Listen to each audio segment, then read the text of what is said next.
Imagine the country you live in being hit by less and less fertile soil, making crop growing increasingly difficult. Sandstorm conditions prevail in the Indian capital, and now there are fears of early desertification of the region. Desertification and erosion are both concerns. Soil is the habitat upon which zillions of lives thrive. Because of that thriving life, everything grows. We eat food, other animals grow, everything happens because soil is rich. Once there is no richness in soil, then you have forsaken the planet in many ways. We talk of carbon, we talk of emissions, we talk of pollution at various levels. Before all that, we need to address the most important concern, because there is a misunderstanding in the world. There is a campaign to project civic issues as environmental issues. Right now, if plastic bags are floating around in New York City, this is not an ecological issue, this is a civic issue. If our rivers are polluted, this can be fixed. In 1 or 2 years, if you set up the necessary purification plants and enforce the law, these are civic issues which can be fixed with a little bit of law enforcement and awareness. But the real issue is soil. The United Nations agencies with enough scientific data, they're clearly saying that we have soil, agricultural soil, for another 80 to 100 crops on the planet. This is 45 to 60 years is what we have agricultural soil. We are calling this as soil extinction. You heard of dinosaurs going extinct, you have heard of dodos going extinct, but this is soil extinction is what we are looking at. The real problem is soil extinction because in the last 30 years, 80% of the biomass insects have disappeared from the planet, 80%. This is a suicide, this is a real suicide. So in 45 years' time or 50 years' time, there will be serious food crisis on the planet, it's inevitable. When food crisis comes, well, whoever has the biggest guns will come and take the food. And the chaos and the suffering that we will create for populations around the world is unimaginable. Don't think only the poor people will die. They will kill the rich and rich will die. So this is not to paint a dark picture. This is a reality which has happened many times in our history, and once again it is being predicted by top scientists in the world. So what are we going to do?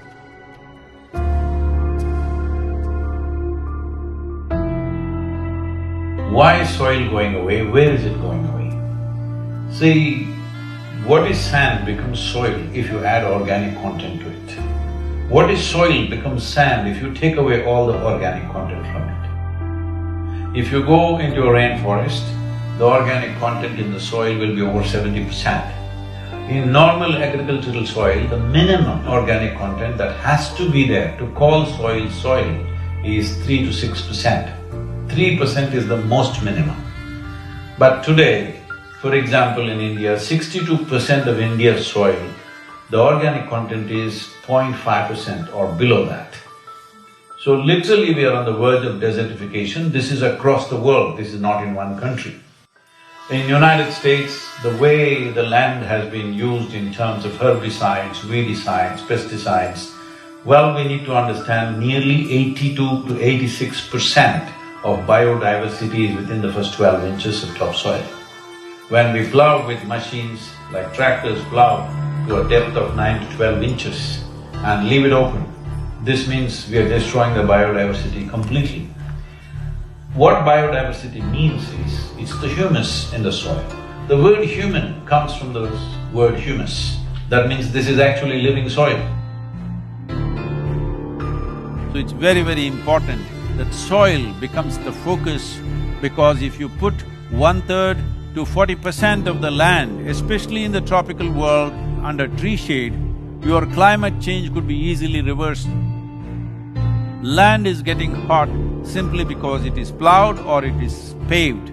Land has to go under vegetation, whatever kind, natural grasses, bushes, trees, whatever, because all these are serving the ecological activity. And we must also understand soil is a very significant carbon sink. And soil is the largest water soak on the planet. And soil is the basis of all life. This 36 to 39 inches of topsoil on average around the planet is the basis of 87% of life on this planet. To keep the biodiversity alive is the most important thing that we need to do right now. Unless we start now, this will not happen. As a part of this, we are unfolding a movement called Conscious Planet to bring maximum number of people. Right now, it looks like climate change, ecology, all these are playground for the rich and elite. No, this must change. Individual human beings should become conscious about the danger that we are facing. Ecological issues must become election issues, and political parties must give significance to ecological issues in their manifestos. Governments must be elected for their concern for ecological issues. This needs to happen.